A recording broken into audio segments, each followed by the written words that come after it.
Welcome to Untitled TV with the Elgato Game Capture HD. Now this is a little black box we have unboxed a few weeks ago, and it looks like you're looking at the software. Yes, we have here just the software of the Game Capture HD now running. Since the box itself, you have already seen it in the unboxing. I can show you guys that it's connected right now to the Xbox One, and it's working with the Xbox One. I've recorded a few things, and you can see the results in my Untitled TV channel, where we have a lot of games now from the Xbox running for about half an hour, showing you the graphics. So we have here, as you can see, the Elgato box. It's not that big. It's this black little thingy here where the HDMI goes in from the Xbox. So all you have to do is plug in the HDMI cable here into the black box, so it can record the signal from the Xbox.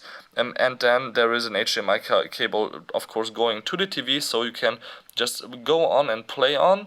You won't feel a difference while playing, but there's another USB cable here going into my Lenovo notebook, which is of course the reason why we have now power in the box. So it's getting power over USB, the Elgato Game Capture HD, and also of course it's giving us out here the signal, where you can already see we have 7 minutes of standby running right now. We have 92.2 gigabytes free, which is in the best quality here in full HD, which you can see here right now, enough for about, I would say, 4 to 5 or 6 even hours of recording. So totally fine, and you can of course resample it, recode it and everything, so it's a little bit smaller.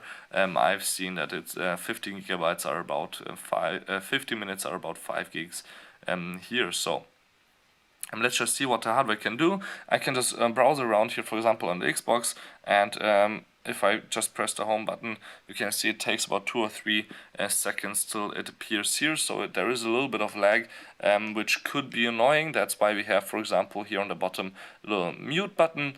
That's handy, so we don't hear everything twice, once on the TV, and then while we are starting to record would mean that we only have to do this pressing the button. But what's also interesting is that we can just go back here, look at the screen where we were before, or just look at everything that happened here while being in standby, and we can also add the live commentary. So right now you can see here the sound from the system.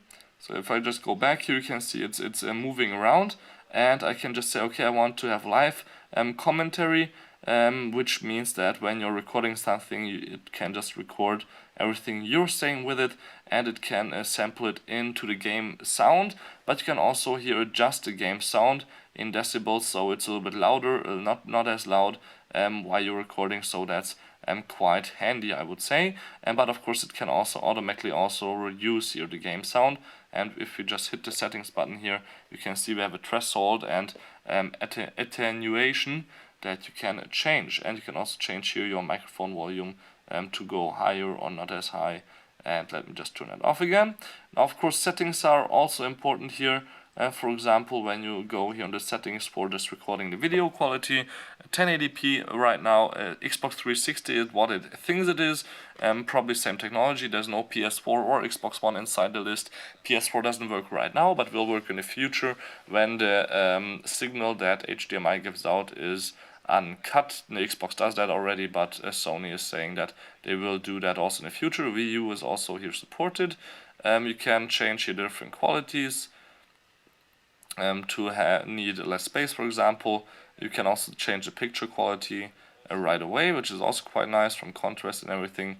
Audio profiles, of course, if you have different devices, you want to have profiles, so you don't have to do everything manually. And sometimes the TV gives out a little bit black screen. I don't know why, not ours doesn't do it right now, but you can change that up there. So if we go a little bit further down, not the only thing that you can do is the live commentary, but also live streaming.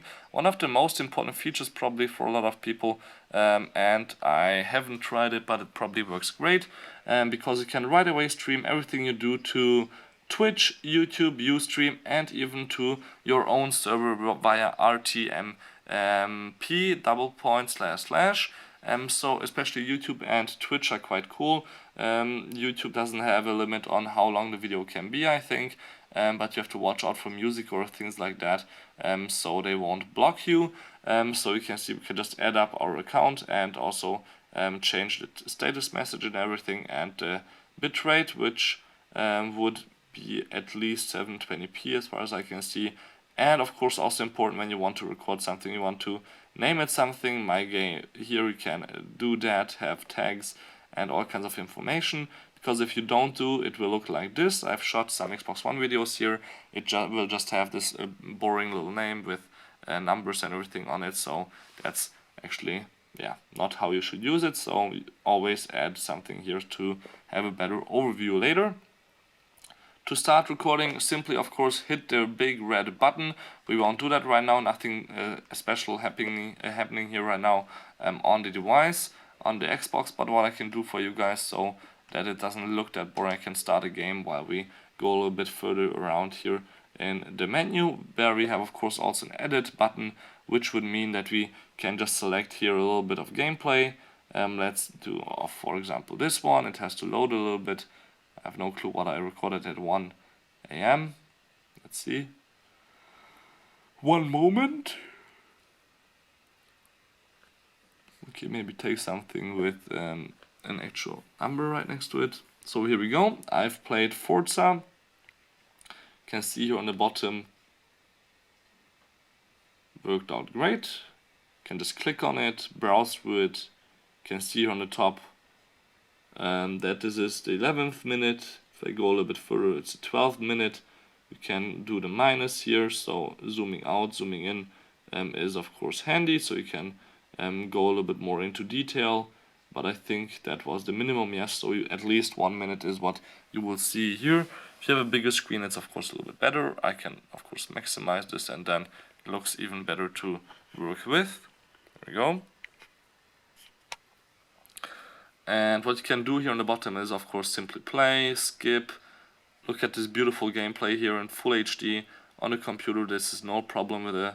This is not even a computer with the latest hardware inside. It's a Core i7, but from the Ivy Bridge generation, the Lenovo Yoga 11S.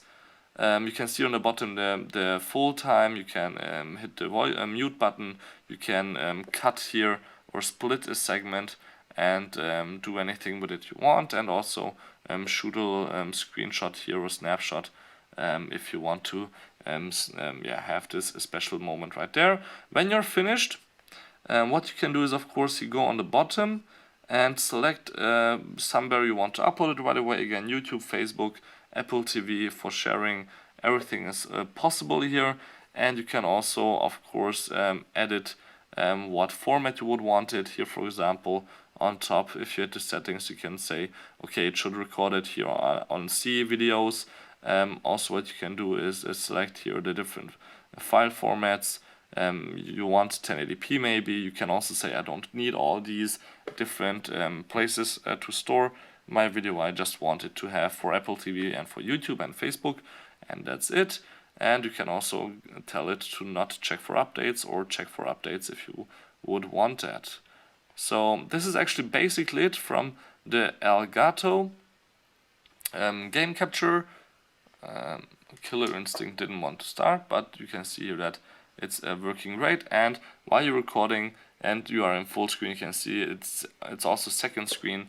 You could say for what you're doing. Let me go back here and hit the live button, and then we can see live what's happening right now on the Xbox.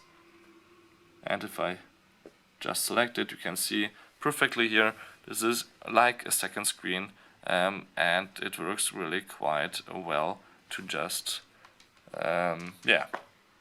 the thing you wanted for 150 bucks is not that cheap. There's cheaper solutions. I haven't tried them yet. I will try to do that.